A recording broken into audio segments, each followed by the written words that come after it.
Okay, atong tukyan ang sugilanon sa usa ka misteryosong bukid sa Pilipinas.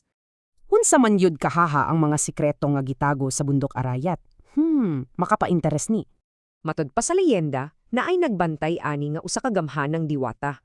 Walay lain kundili si Mariang Sinukuan, guwapo kuno og milagroso, siya ang tag-iya sa bukid. Ang istorya, usahay mukanaog siya sa lungsod o adto sa merkado aron mamalit og maminda.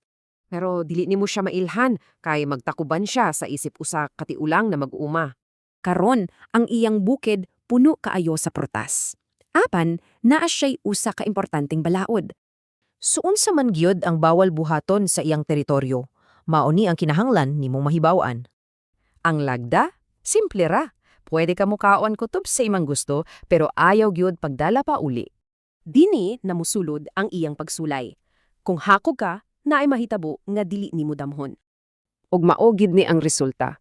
Kalit lang mobundak ang kusog nga ulan ug hangin. Ang leksyon, klaro kaayo. Ang bukid para sa imong kinahanglan, dili para sa imong kahakog. Naapay laing mga misteryo, sama sa iyang labahanan ug mga kanta nga makaungo. Sa katapusan, kining alamat usa ka pahinumdum nato nga respetuhon ang atong kinayahan. Mao nga, maghuna-huna ta, unsa kaha ang mensahe aning istoryaha para nimo karong panahona.